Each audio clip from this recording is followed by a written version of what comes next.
প্রিয় মাছ চাষি ভাইয়েরা, আসসালামু আলাইকুম। ভিডিওতে আপনারা দেখতে পাচ্ছেন এগুলো হচ্ছে বড় সাইজের গুলশা মাছ।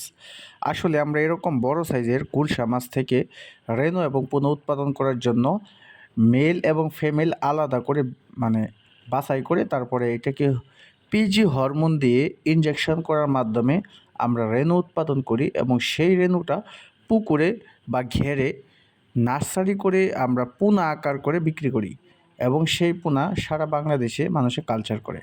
তো যারা আসলে এরকম বড় সাইজের বুট থেকে উৎপাদিত রেণু এবং পোনা নিতে চাচ্ছেন, তারা আমাদের সাথে যোগাযোগ করতে পারেন। আমরা বাছাইকৃত বুট থেকে রেণু পোনা উৎপাদন করি এবং শতভাগ ভালোভাবে পিজি হরমোন ডোজ দিয়ে এই মাছের পোনাগুলো বা রেণুগুলো উৎপাদন করি, যাতে করে মাছের পোনা এবং রেণুগুলো হৃষ্টপুষ্ট এবং সুস্থ থাকে। তাই ভাইরাস মুক্ত এবং ভালো মানের এ গ্রেডের মাছের পোনা পেতে হলে অবশ্যই স্ক্রিনে দেখানো নাম্বারে আপনারা যোগাযোগ করতে পারেন। সুস্থ সবল মাছই আপনার খামারের লাভের মূল চাবিকাঠি, মনে রাখবেন।